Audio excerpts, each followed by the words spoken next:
안녕하세요. 두 명의 공주님을 모시고 살고 있는 40대 남자입니다. 살다 보면 눈앞에 내가 넘을 수 없을 것 같은 커다란 장애물을 만날 때가 있죠. 아니, 그냥 장애물을 만나는 것뿐만 아니라 그 커다란 장애물이 나를 깔아뭉갤 것처럼 무너져서 몸이 부서지고 질식할 것 같은 절망에 빠지기도 합니다. 사람마다 그런 좌절을 어떻게 대하는지 그 방식은 다 다르고 정답은 없지만 내 앞을 가리던 장애물은 언젠가 더 높은 곳으로 올라갈 수 있는 디딤돌이 될 수 있다. 라는 말처럼 저는 저를 깔고 있던 장애물에서 빠져나와 딛고 일어날 용기를 얻었고 또 여러분께도 그 기운을 나누고자 사연을 보내게 됐습니다.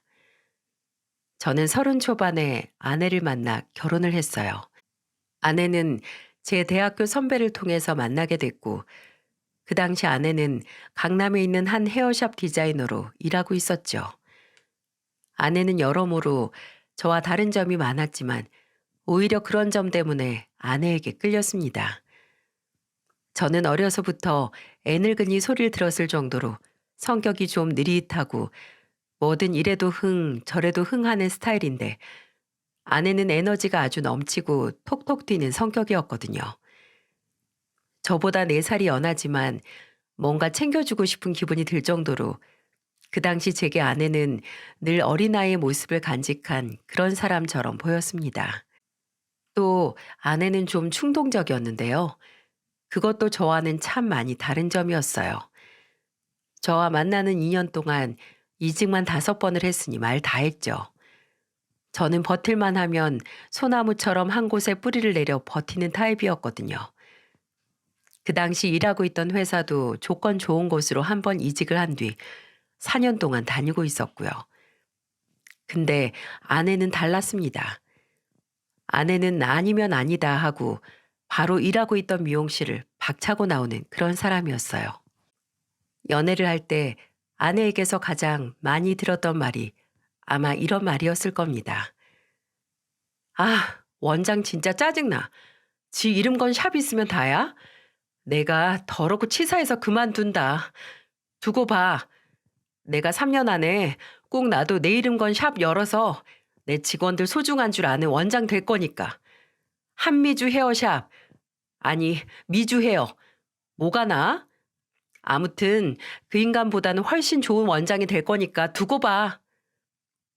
그때는 이런 아내의 인내심 없고 충동적인 모습이 내게는 없는 새로운 모습이라서 오히려 자유롭고 또 목표지향적이어 보이기까지 했습니다. 이런 게 바로 콩깍지의 파워겠죠. 아내가 그렇게 제게와 고충을 털어놓고 다른 샵으로 옮기겠다고 하면 저는 그런 아내에게 공감해주고 위로를 해주고 응원을 해줬죠. 그럼 아내는 제게 이렇게 말했습니다. 역시 태영 씨밖에 없어. 나 에너지 방전되면 그거 다 채워주는 게 태영 씨야. 그냥 태영 씨랑 말하는 것만 봐도 힐링된다. 근데 저만 아내에게 이런 도움을 주는 건 아니었어요.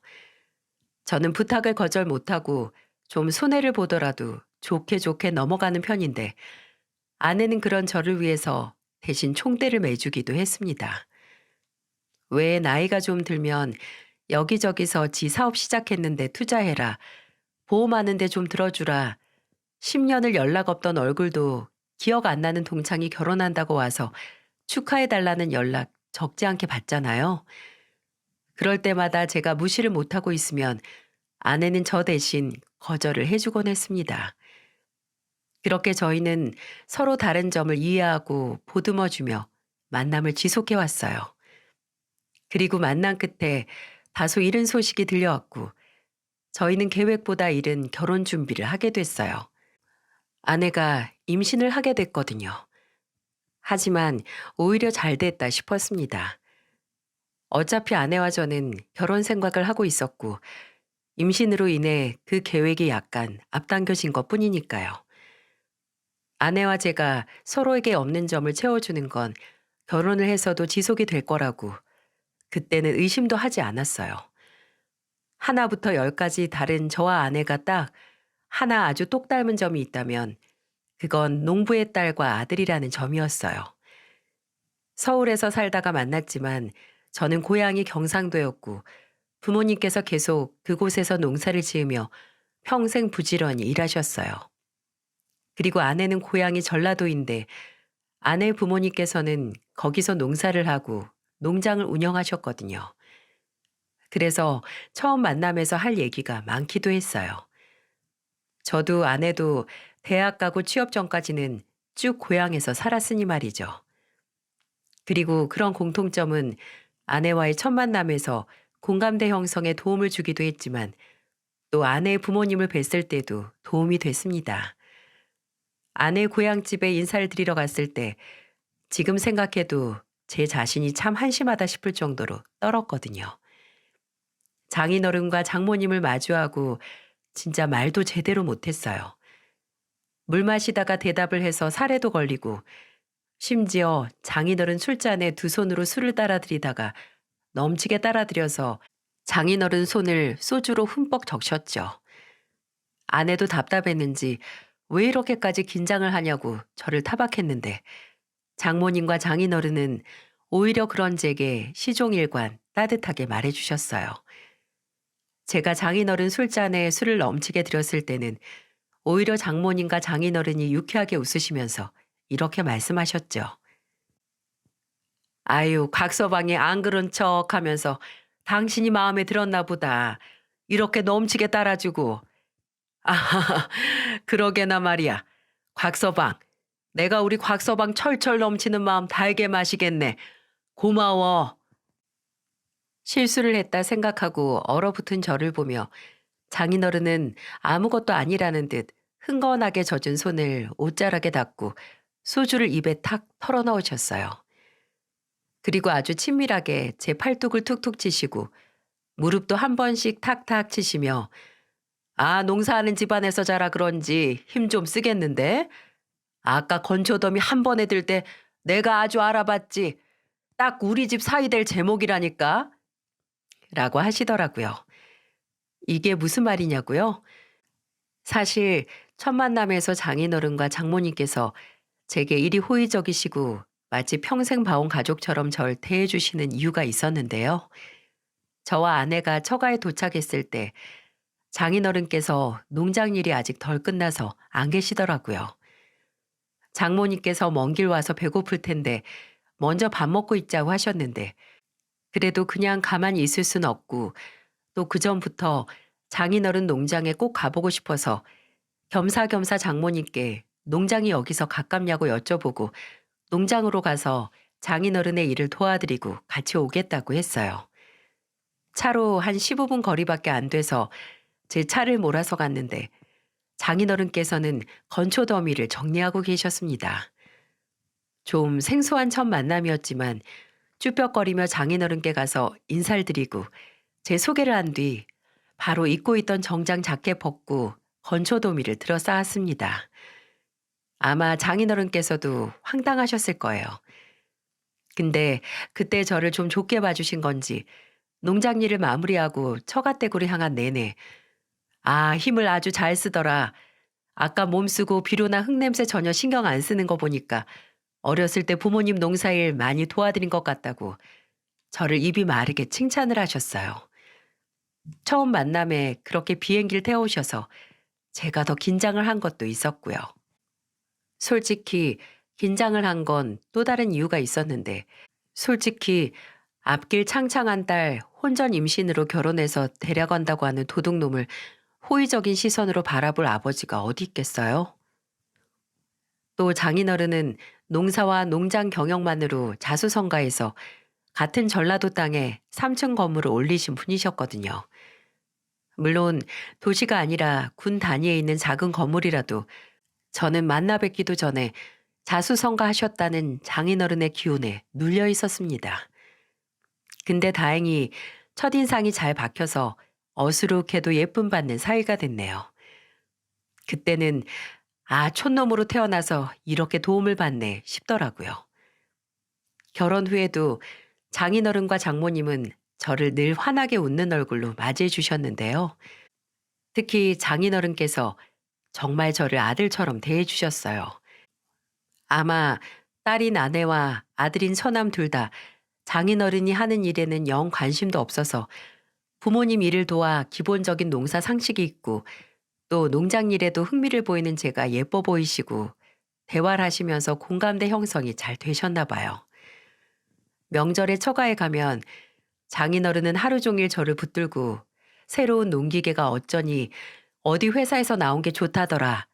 이번에 소가 새끼를 낳았는데 한 마리가 비실비실하고 약해서 밤새 가면서 보살폈더니 이제 좀 걷더라. 라고 마치 터진 댐에서 물이 콸콸콸 쏟아지는 것처럼 이야기 보따리를 아니 이야기 댐을 오픈하셨습니다.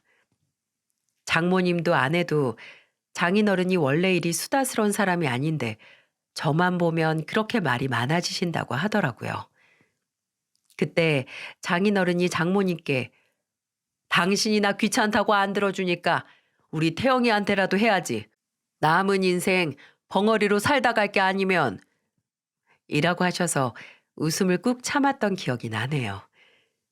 장인어른과 장모님 앞에서 얼어서 말만 더듬던 제게 어느덧 처가에 가는 길이 마치 저희 고향집에 가는 것처럼 편하고 애틋한 마음으로 가는 길이 됐습니다. 그렇게 첫째를 낳고 나서 아내가 둘째를 임신했을 때쯤 제게 큰 변화가 일어났어요. 오랫동안 일했던 회사가 망하는 바람에 한순간에 일자리를 잃어버린 거죠. 곧 있으면 둘째가 태어나는데 실직자가 되다니 눈앞이 깜깜했습니다. 10군데가 넘는 곳에 이력서를 내봤지만 30 중반의 나이에 다시 취업을 한다는 게 쉽지 않았죠. 지체할 시간이 없는데 시간은 멈출 기미를 안 보이고 초조한 만큼 더 빠르게 가는 것 같았어요. 초조함에 물어뜯은 손톱이 남아나지 않았을 때쯤 제게 구원인지 아니면 모든 일에 서막과도 같은 손길이 뻗어왔습니다. 바로 장인어른께서 제게 전라도로 와서 본인과 함께 일을 하지 않겠냐고 제안을 하신 거죠. 장인어른께서 직접 서울까지 오셨는데 처음에는 이 제안을 모르고 그저 실직자가 된 사이에게 응원을 해주시기 위해 오셨구나라고 생각하며 고개도 못 들고 있는데 장인어른께서 제게 본인도 몇 날 며칠 고민을 하고 안사람과도 상의를 했다고 하시며 어렵게 본론을 꺼내셨어요. 곽서방, 자네만 괜찮다면 서울 생활 접고 나 있는 데로 와서 같이 일해보는 건 어떤가? 네? 장인어른하고 같이요? 그래, 괜히 아쉬워서 눈 낮추고 아무 곳이나 들어가는 것보다 나한테서 일 배우면서 같이 농사랑 농장일 하는 게 낫지 않나 싶어서 그래서 말하는 거야. 돈도 각서방 예전 직장에서 받는 것보다 넉넉하게 쳐줄 거야. 내가 내 사위라서 무조건 잘 쳐준다는 게 아니라 곽서방 성실하고 일 잘하는 거야 내가 제일 잘하니까. 곽서방 성격에 곧 둘째 태어나는 마당에 이렇게 시간 보내는 것도 괴로울 거고 지금은 이렇게 말하지만 나도 사실 곽서방한테 조금 부탁하는 거야. 아무리 일할 땅덩어리가 있으면 뭐하나. 와서 일한다는 젊은 사람들이 없는데. 그래서 예전에는 그 뭐냐 외국인 노동자들 데리고 와서 숙식 제공하면서 일 시켰는데 이제는 몇 달 하고 다 다른 데로 튀어버려서 나도 믿질 못하겠어. 곽서방은 내 가족이고 내가 믿는 몇 안 되는 사람들 중 하나니까 내가 이렇게 같이 일하자고 말할 수 있는 거야. 그래도 강요는 아니니까 잘 한번 생각해 보게. 장인어른께서도 저희를 돕고 싶은 마음과 같이 일할 사람이 없다는 간절함이 생각보다 깊으셨나 봅니다. 저희가 전라도로 가면 장인어른 명의로 된 작은 아파트를 주신다고도 하고 또 본인 건물 1층의 빈 공간에 아내가 개인 미용실을 낼 수 있게 하신다니 말이죠.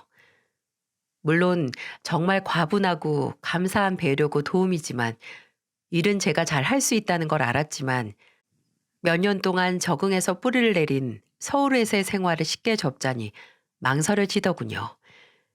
이렇게 쉽게 귀촌을 결정을 해도 되나 싶고 또 지금껏 쌓은 경력 생각도 들고 무엇보다 곧 태어날 아이까지 해서 자식들의 교육 문제도 걱정이 됐고요. 근데 아내는 장인어른의 의견을 듣자마자 눈을 빛내며 좋다고 하더라고요. 당장이라도 가고 싶다고 하면서요. 그때 제가 아직 연락을 기다리는 일자리가 두 곳이 있어서 아내에게 조금 더 고민을 해봐야 하지 않을까라고 했는데 아내의 마음은 이미 고향으로 가 있었습니다. 여보, 나 사실 둘째 낳고 다시 복직 갈 수 있을지도 모르겠어.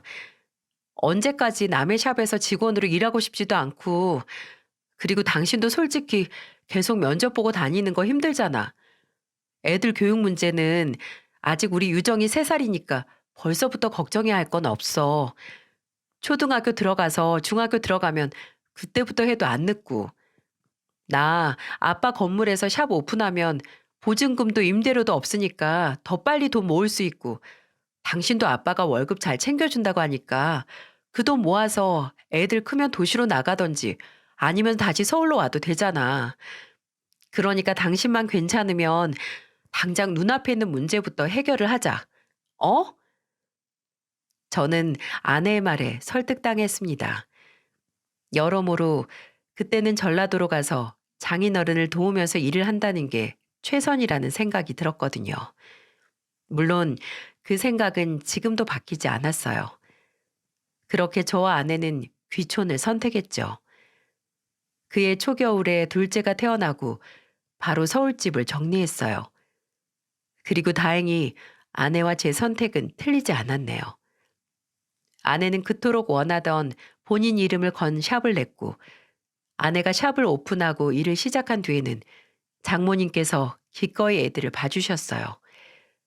저 또한 장인어른 일을 도우면서 쉽게 적응을 해갔죠. 서울 생활을 오래 하긴 했지만 그래도 제 마음 한켠 깊은 곳에는 어린 시절 추억을 불러오는 시골의 그 고요한 평화가 그리웠나 봅니다.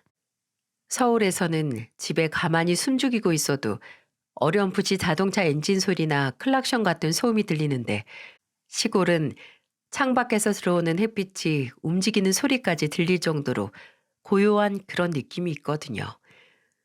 그리고 공기 중에 축축한 흙냄새도 좋았고 여름에 밖에서 몸에 있는 수분 다 빼낼 것처럼 땀 흘려서 일하다 집에 와서 몸에 묻은 흙먼지와 땀을 찬물에 말끔하게 흘려보내는 그 상쾌함은 이루 말할 수 없을 정도로 살아있다는 느낌을 줬죠.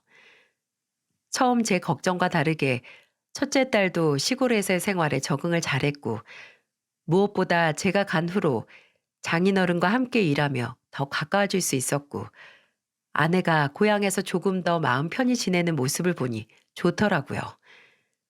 장인어른께서 정말 그전에 다니던 회사보다 연봉을 높게 쳐주셔서 감사한 마음에 저도 더 열심히 일했습니다. 새벽 5시에 일어나서 일찍 하루를 시작하고 해가 더 빠르게 지는 시골에서 일을 마무리하고 집에 와서 아내와 두 딸과 보내는 시간이 소중하기만 했어요. 어쩌면 아내가 말했던 것처럼 다시 도시로 안 가고 여기서 완전히 뿌리를 내려도 되겠다 싶었는데 이 평화는 영원하지 않았습니다. 귀촌을 하고 5년이 지나고 저는 정말 소중한 걸 잃어버리게 됐죠. 그날은 장인어른과 일찍 작업을 마치고 농장 쪽에 볼 일이 있어서 경운기를 타고 이동 중이었어요. 장인어른이 직접 운전을 하신다고 해서 저는 뒤쪽 적재함에 타고 있었죠. 원래 저희 장인어른은 운전을 잘하세요. 경운기뿐만 아니라 대형 트럭을 비롯한 차 운전도 워낙 나이에 비해 순발력도 있으시고 운동신경도 좋으셔서 노련미가 넘치는 운전 실력의 소유자신데 그날은 장인어른의 운전 솜씨도 피해갈 수 없는 그런 사고가 일어날 수밖에 없는 날이었나 봅니다. 한창 장인어른께서 운전하시는 경운기 뒤 적재함에 앉아서 땀을 식히면서 가고 있었는데 순간 적재함 전체가 울렁하는 것처럼 크게 요동을 치더니 이내 눈앞이 한 번 돌더니 이내 깜깜해지더라고요. 다시 눈을 떴을 때 저는 경운기에 두 다리를 깔린 채 흙밭에 너부러져 있었죠. 아직도 그때 기억이 방금 일어난 일처럼 생생하게 기억이 납니다. 머리는 깨질 듯이 아프고 하체에는 아예 감각이 없는데 그 와중에 경운기가 전북이 돼서 깔렸구나라는 생각이 들자마자 머릿속으로 아주 빠르게 시골에서 경운기가 농로에서 전복돼서 사망했다는 얘기가 스쳐 지나가는 겁니다. 그리고 불현듯 이 경운기에는 나 혼자 있던 게 아니라는 기억이 되돌아오면서 눈알만 움직여서 장인어른을 찾았어요. 근데 제가 생각보다 정신을 오래 잃었는지 이미 구급차와 경찰차에서 나오는 사이렌 전등이 어렴풋 보였고 저 멀리서 장인어른이 들것에 실려 구급차 안으로 가는 게 보였어요. 그리고 저는 그 모습을 보고 다시 정신을 잃었죠. 병원에 도착을 해서 불행 중 다행이라고 다행히 장인어른은 경운기가 전복이 되면서 푹신한 흙밭에 떨어져 허리만 살짝 삐셨어요. 하지만 불행히 저는 괜찮지 못했습니다. 적재함에서 떨어지며 경운기에 깔려 척추가 부러졌고 수술로 목숨은 건졌지만 수술대에서 완전히 살아난 건 머리와 상반신 뿐이었네요. 42을 앞두고 있던 저는 하반신 마비 판정을 받았습니다. 죽지 않은 신경이 남아있는 불안전 마비였지만 의사는 꾸준히 재활을 한다고 모든 근육이 다시 재기능을 하지 못할 수 있으니 일단은 재활을 하면서 차도를 봐야 한다고 하더군요. 당장 못 걷게 된 것만으로도 눈앞이 깜깜한데 어쩌면 평생 걷지 못할 수 있다니. 그리 우여곡절이 많은 인생을 살아온 건 아니지만 그래도 언제나 낙관적으로 생각을 했는데 이때는 삶을 비관하게 되더라고요. 몇 초는 차라리 사고가 난 현장이나 수술대 위에서 눈을 감았으면 이런 좌절감은 몰랐을 텐데 하는 생각까지 했습니다. 나중에 수술을 들어보니 그때 길가에 움푹 패인 큰 웅덩이가 있었고 미처 그걸 보지 못한 장인어른이 그 위로 경운기를 몰다가 사고가 난 거라고 하더라고요. 고의는 절대 아니었지만 그날 운전대를 잡았던 장인어른은 저와 그리고 저희 부모님 앞에서 죄인이 되셨습니다. 제 병실로 찾아와서 그렇게 늘 자신만만하시고 풍채 좋으신 장인어른께서 말도 못하고 벌벌 떠는 모습을 보며 제가 무슨 말을 할 수 있었겠어요? 입안에서 느껴지는 쓴맛을 삼키고 말했죠. 그냥 장인어른이라도 크게 안 다쳐서 다행이라고 말이죠. 장인어른은 제 말을 듣자마자 바닥에 주저앉아 우셨습니다. 저와 저희 부모님께 미안하다, 죄송하다, 다 본인의 책임이다, 내가 네 앞길을 막았다라며 목 놓아 우셨어요. 끝에는 아예 여기로 부르지 않았어야 했는데 내 욕심 때문에 네 다리를 잃었다고 하시며 본인을 용서하지 말라고 하셨고요. 장인어른은 어떻게든 책임을 지시고 싶어 하셨어요. 모든 병원비를 부담하시고 심지어 제게 5천만 원이라는 거액을 주셨어요. 당장 일을 하지 못하니 앞으로 재활치료비와 생활비에 보태 쓰라고 말이죠. 근데 또 3주에 한 번씩 생활비를 또 따로 보내주시는 겁니다. 제가 퇴원 후 가까운 재활치료센터를 알아보고 있을 때 여기서 알아보지 말고 서울로 가서 더 크고 시설이 좋은 곳으로 가자고 서울에 따로 또 집을 얻어주신다고 하시는 장인어른의 죄책감에서 나오는 절박함을 보고 한 번쯤은 탁 터놓고 얘기를 해야 할 것 같아 그 제안을 거절하며 말했습니다. 장인어른, 저 지금도 그리고 앞으로도 절대 장인어른 원망 안 할 거예요. 그날 일어난 사고는 어쩔 수 없이 벌어진 말 그대로 사고예요. 장인어른이 제게 죄책감과 책임감을 느끼실 수 있지만 그래도 이렇게까지 하지 않으셔도 저 장인어른 마음 충분히 알아요. 그리고 5년 전 여기로 와서 장인어른 일 돕겠다고 한 것도 제 선택이지 기회만 주신 장인어른이 죄책감 가지실 필요 전혀 없어요. 저 그렇게 줏대 없고 뭐든 누가 하자는 대로 시키는 대로 하는 사람 아닙니다. 장인어른도 잘 아시잖아요. 그러니까 이제 저한테 미안한 마음 좀 내려놓으셔도 됩니다. 그냥 예전처럼 믿음직한 사이로 대해주세요. 부탁드릴게요. 그래야 제가 제 상황을 이겨낼 수 있을 것 같아요. 제 말에 장인어른은 또다시 눈물을 흘리셨고 더 이상 제 앞에서 죄인이 되지 않겠다고 대신 응원과 믿음을 주시겠다고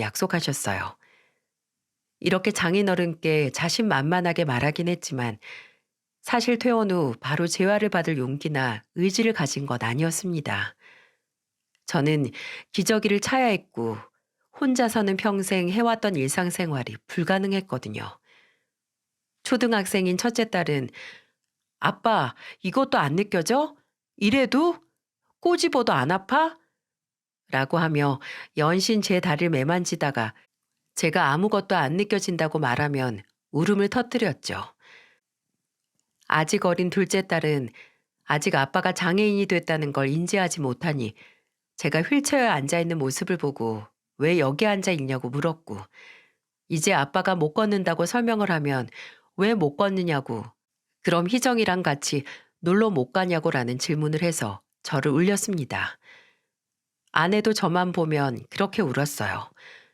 밥 먹다가 울고, 제게 사온 기저귀를 보여주며 울고, 제가 휠체어에 앉아있는 모습을 보고도 울었습니다. 그러니 저는 존재 자체가 가족을 아프게 하는 짐이 된 것만 같았어요.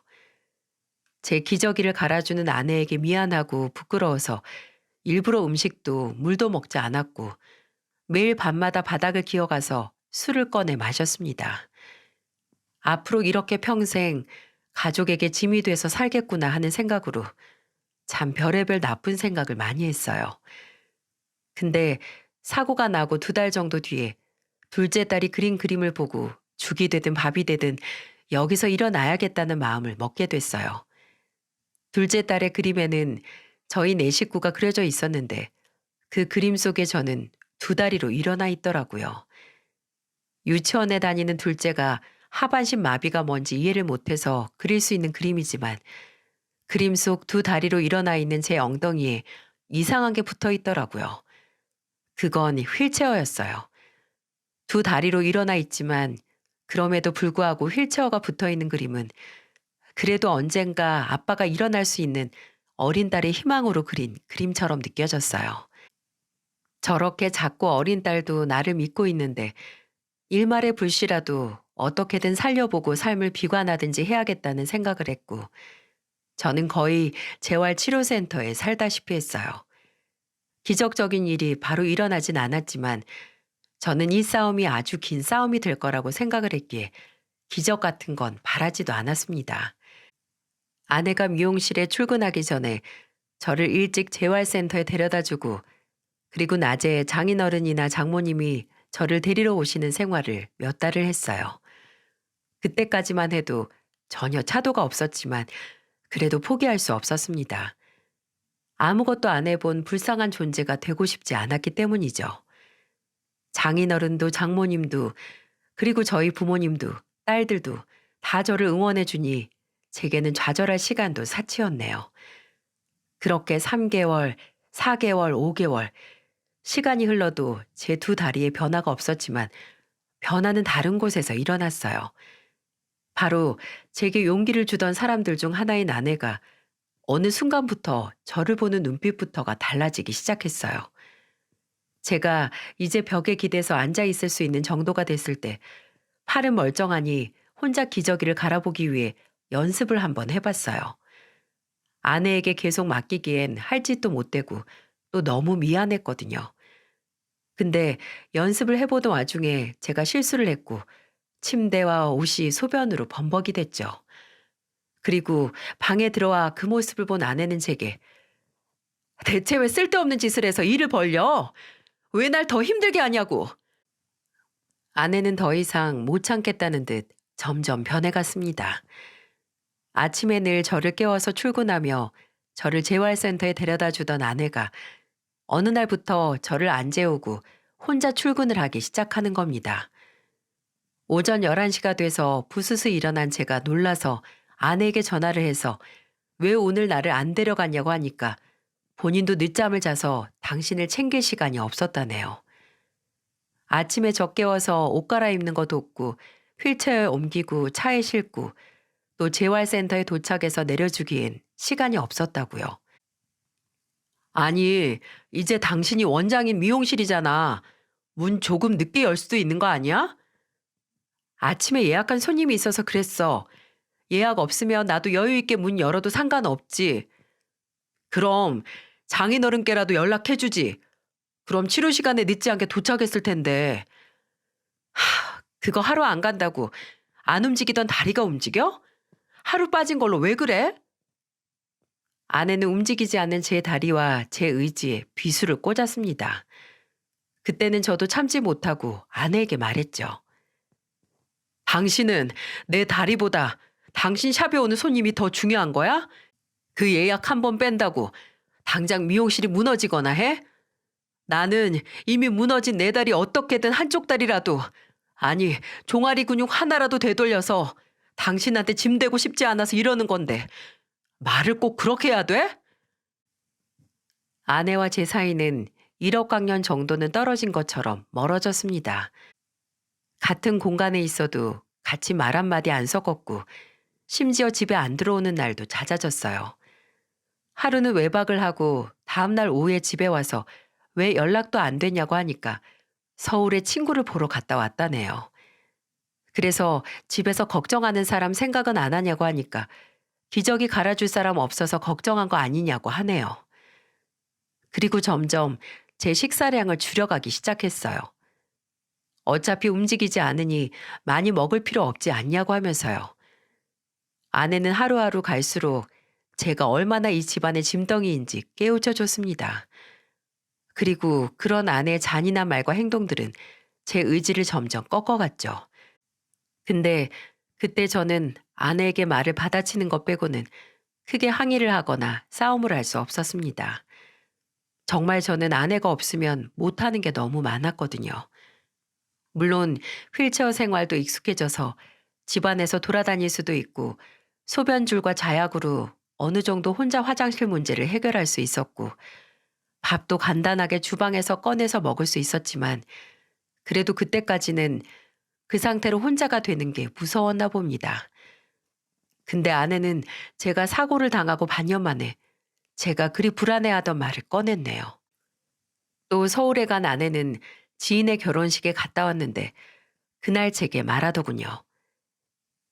여보, 아니 태영 씨, 우리 이혼하자. 그 순간 드디어 올게 왔다는 불안감과 동시에 제 심장이 쿵 하고 떨어지는 것 같았습니다. 왜? 왜 갑자기? 내 다리 때문에? 맞아.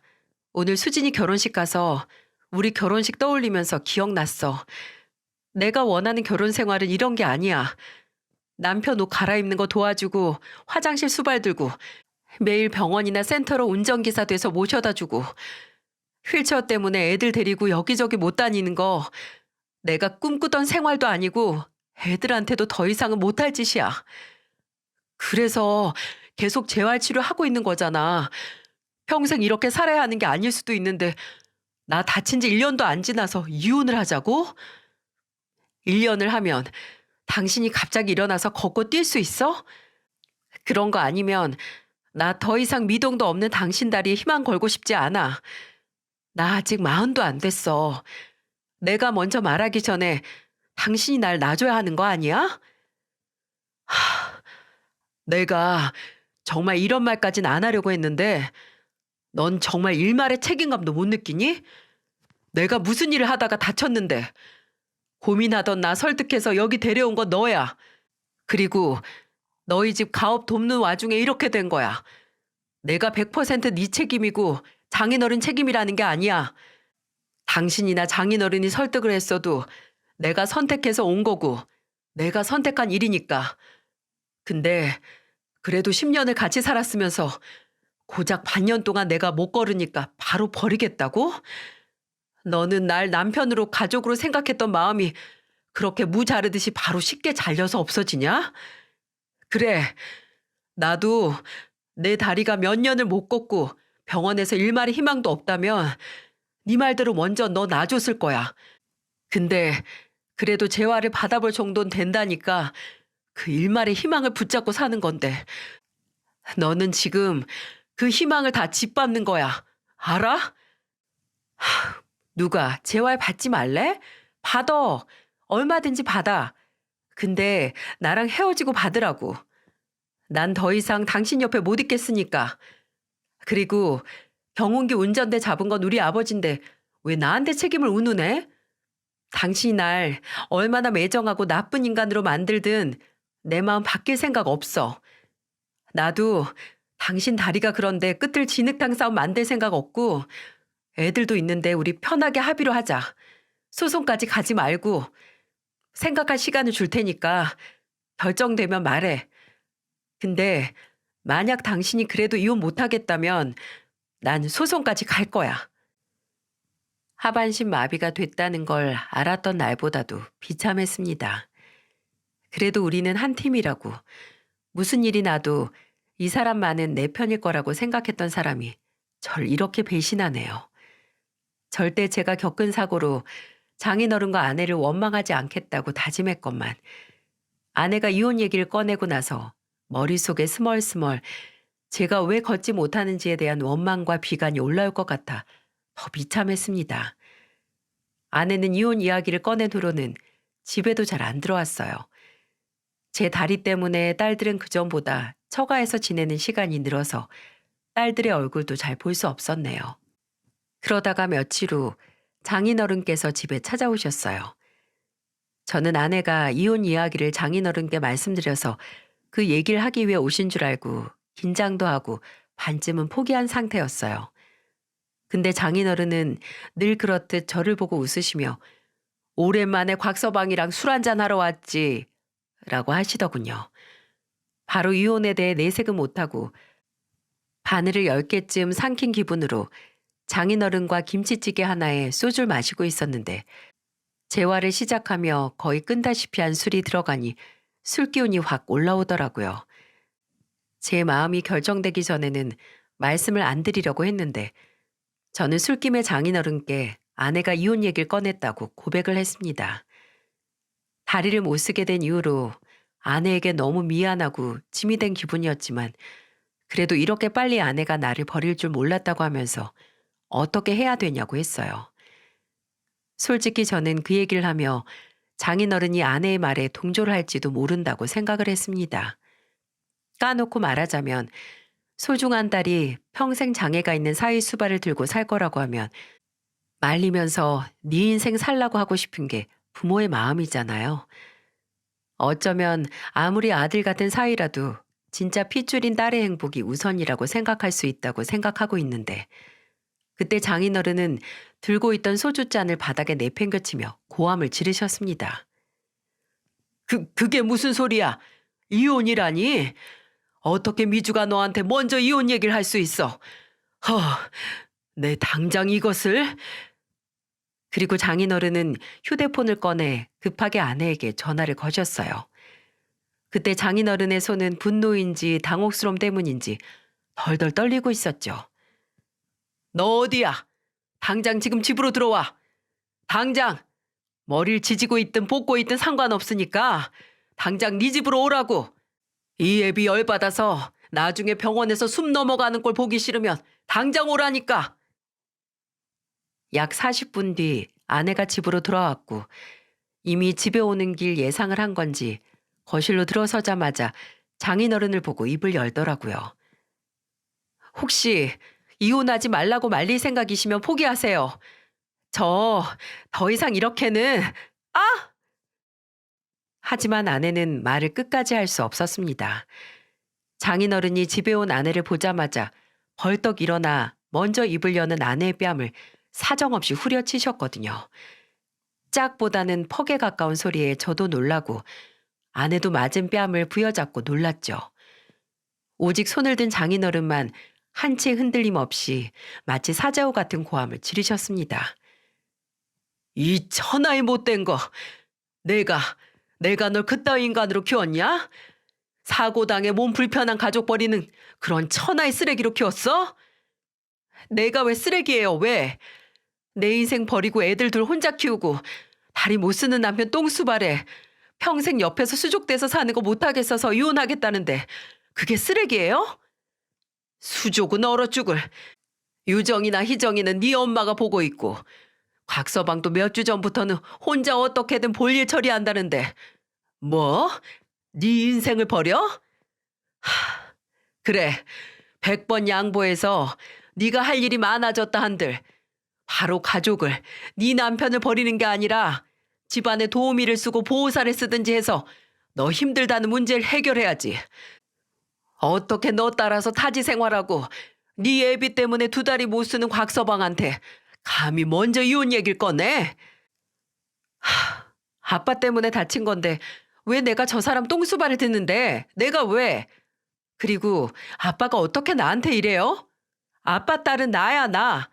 근데 왜 사위인 저 사람 편을 드는데? 그래, 내 핏줄은 너지. 근데 오늘처럼 네가 내 핏줄이라는 게 쪽팔린 적이 없다. 차라리 남의 집 자식이었으면 욕하고 침 뱉고 모른 척이나 하지. 내 자식이 고작 이 정도밖에 안 된 인간이라는 게 그저 처참할 따름이다. 알아들어? 너 당장 곽서방한테 사과해라. 사람 몸 불편해졌다고 냅다 이혼 얘기 꺼낸 거 그거 사과하라고. 내가 왜 사과를 해요? 안 해. 그렇게 애틋하고 소중하면 아빠가 끼고 살아요. 옆에서 수발 다 들면서 아빠가 데리고 살라고요. 나는 내 인생에 집중하면서 살 거니까. 너, 너 정말 후회 안 할 자신 있어? 남편, 애비 모른 척하고 너 혼자 잘 먹고 잘 살겠다고? 그러면 안 돼요? 내 인생 내가 안 챙기면 누가 챙기는데? 이제 나도 나 챙겨달라는 말 더 안 할 테니까 아빠도 저 사람도 챙기라는 소리 하지 말아요. 그래, 너 그 말 꼭 후회하지 말고 보란 듯이 잘 먹고 잘 살아라. 어? 폭풍전 고요처럼 장인어른은 아내에게 말을 했고 아내는 그 말에 코웃음을 치며 이혼만 하면 후회할 일 없다고 이죽거렸어요. 그 후 또다시 아내는 집에 들어오지 않았습니다. 아무리 장인어른이 조치를 취하신다고 해도 아내의 마음은 바뀌지 않을 거고 또 이미 상처받은 제 마음도 없었던 게 되는 게 아니기에 슬슬 제 상황을 받아들여야 하나 싶었는데 4일 뒤 그날은 아내 미용실 정기 휴업일 바로 다음 날이었어요. 오전 11시 정도에 집 현관문 열리는 소리가 나더니 무서운 얼굴을 한 아내가 들어와 다짜고짜 제게 따지는 거예요. 대체 무슨 말로 아빠를 구워 삶았길래 아빠가 그런 짓까지 하셔? 뭔 소리야. 알아듣게 좀 말해. 오늘 아침에 미용실 문 열려고 가니까 미용실 안에 있는 물건 싹 빠져 있고 문 앞에 임대문이라고 써져 있었어. 미용실 열쇠까지 바뀌어 있었다고. 당신이 아빠한테 무슨 말을 했기에 딸 사업장을 갑자기 빼서 대체 무슨 짓을 한 거야? 맞습니다. 그날 장인어른이 절대 후회하지 않을 거냐고 물으며 아내에게 경고를 했던 건 본인 건물의 남은 자리 중 하나를 아내에게 줬던 걸 뺏을 작정으로 물으셨던 거예요. 억울한 얼굴로 생사람 잡는 아내를 한참 보다가 말했습니다. 착각하지 마. 내가 무슨 짓을 한 게 아니고 다 당신이 뿌린 씨앗 장인어른이 거두는 것뿐이니까. 아내는 저를 무섭게 노려보더니 바로 휴대폰을 꺼내서 어딘가로 전화를 했습니다. 누구에게 전화했는데 몇 초 뒤 수신인이 누군지 알 수 있었어요. 아빠, 어떻게 나한테 이래요? 남의 사업장을 이렇게 함부로 빼도 되는 거냐고요. 그래, 남보다 못한 딸이니까 그럴 수 있었겠죠. 내가 이런다고 아빠 말 들을 것 같아요? 나 절대 그렇게 못 살아. 못 산다고. 휴대폰 너머에 있는 장인어른께 악을 쓰던 아내는 한참을 그렇게 성질을 내다가 다시 집을 나가버렸어요. 그리고 또 며칠 동안 아내도 장인어른도 연락이 없었죠. 저는 지금은 집중할 곳이 다른 곳이 아니라 그저 제 몸 하나였기에 센터에서 보내주는 자동차를 이용해서 또 꾸준히 재활 치료를 받았습니다. 다시 치료에 집중을 하고 있었는데 3일 뒤에 다시 장인어른께서 저를 찾아오셨어요. 장인어른은 이미 술에 취한 채로 오셨는데 집에 들어오시자마자 제 앞에 무릎을 꿇고 말씀하셨죠. 곽서방, 태영아, 내가 미안하다. 내가 죄인이야. 네 딸이 이렇게 만든 걸로 모자라서 이제는 딸이라는 게 네 마음을 너덜너덜하게 만드는구나. 어찌 이리 너한테는 미안한 일만 만드는지. 내가 미줄 잡아다가 절대 이혼은 안 된다고 안 되면 똑같이 내가 다리 몽댕이를 부러뜨릴까 생각도 했는데 오히려 이게 더 너한테 못할 짓인 것 같다. 태영아, 그냥 그런 애하고 이혼해라. 네? 장인어른, 이혼이요? 그때는 절대 이혼은 안 된다고. 근데 그랬는데 도무지 걔를 네 옆에 묶어놓는다고 해도 괴로운 건 걔가 아니라 너야 너. 그딴 가족 쉽게 버리는 인간 아마 몇 년이 지나도 똑같을 거다. 네 다리가 낫는다고 해도 나중에 또 힘든 일 생기면 바로 뭐 먼저 버릴까 궁리할 거야 그것이. 태영아, 오해 말아줬으면 좋겠어. 내가 내 딸년이라고 미주 그거 살리려고 할 게 아니라 자네, 우리 사위인 너를 살리려고 이러는 거니까. 걱정 말게나. 내가 기필코 자네를 위해 내 딸년 미주 그게 후회하게 만들어 줄 테니까.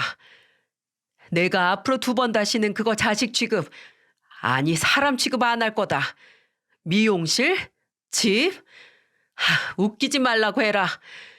가족 버리는 게 어디 사람 대접 받고 살 수 있냐?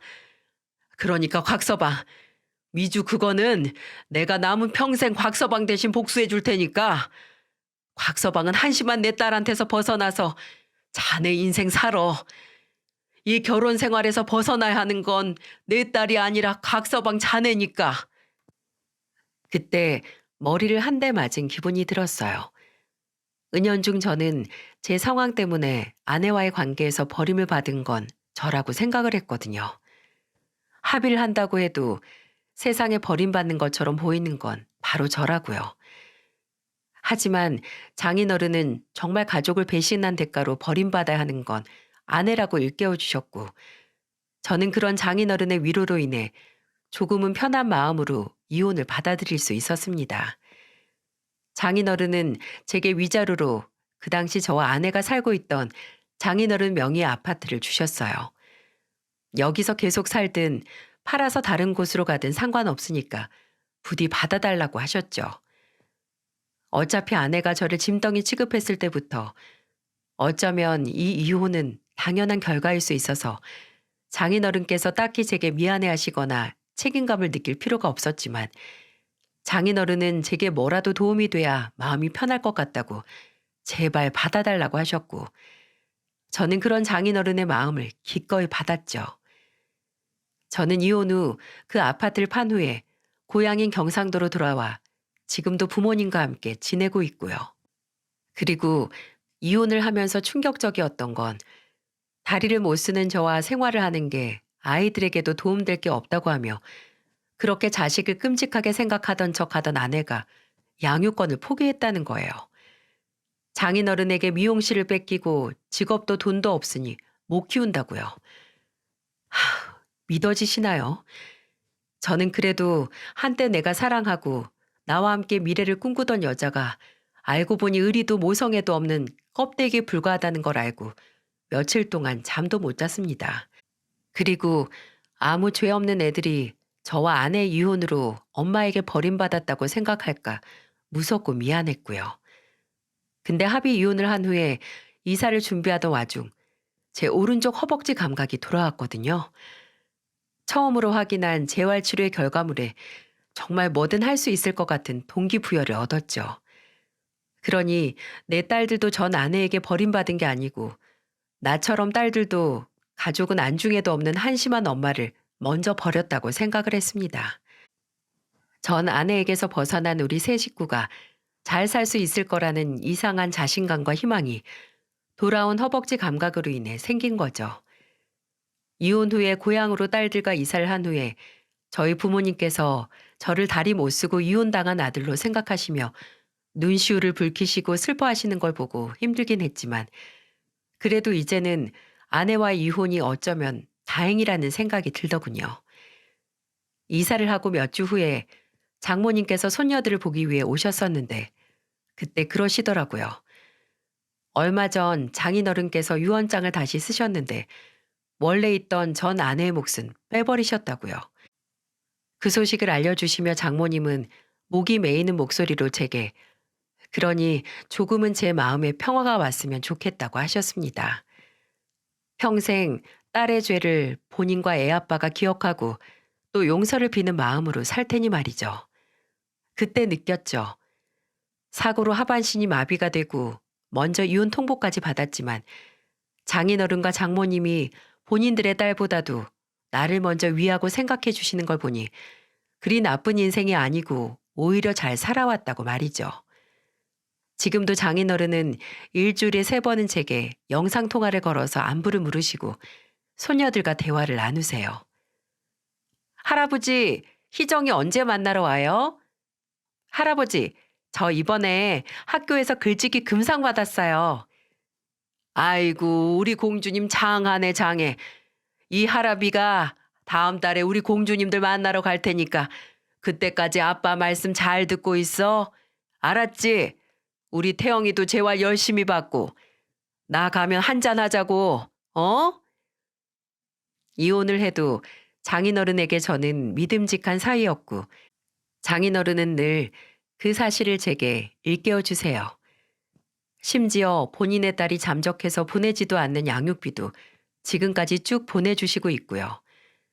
이 정도면 배우자 복은 없지만 처가 복은 아주 넘칠 정도인 거겠죠? 세상의 모든 경험은 그 결과가 실패로 끝나든 뭐든 하나씩 그 경험에서 의미 있는 뭔가를 찾을 수 있다는데 제게는 그 의미가 장인어른과 장모님의 은혜 그리고 제 딸들과 함께하는 나날들이 아닌가 합니다. 제가 사연을 보내게 된 건 다름이 아니고 정말 큰 절망과 좌절이 찾아온다고 해도 그래도 살아있다면 뭐든 또 다른 기회가 온다는 걸 여러분께 보잘것없는 경험이지만 함께 공유를 하고 저와 비슷한 고통을 겪는 분들이 있다면 그분들을 위로해드리고 또 응원을 해드리고자 했습니다. 저도 하반신 마비가 되기 전까지는 몰랐는데 정말 죽을 것 같은 고통을 겪어도 사람이 그리 쉽게 죽지 않더라고요. 한때는 차라리 수술대에서 눈을 못 뜨길 바랬던 적도 있지만 지금은 무슨 일을 겪었어도 살아있으며 소중한 사람들과 매일 또 다른 희망을 찾는 게 다행인 인생을 살고 있습니다. 저는 지금도 꾸준히 재활 치료를 하고 있고 얼마 전 치료사 선생님에게 이렇게만 한다면 올해 안에 한쪽 다리를 움직일 수 있을 거라는 얘기를 들었어요. 제 목표는 둘째 딸 초등학교 입학식에 휠체어 없이 함께 손잡고 가는 건데 그 목표를 이루지 못해도 살아있는 동안에는 첫째 딸 중학교 졸업식, 둘째 딸 고등학교 입학식, 그리고 딸들의 결혼식에 손을 잡고 들어가는 기회가 많이 남았으니 조급해하지 않고 제가 2다리로 일어서는 날을 기다릴 겁니다. 이야기를 들어주신 모든 분들께 감사드리며 제 행복이 이 사연을 통해 여러분께도 전달돼서 늘 행복하고 희망이 넘치는 날들을 보내시길 진심으로 바라겠습니다.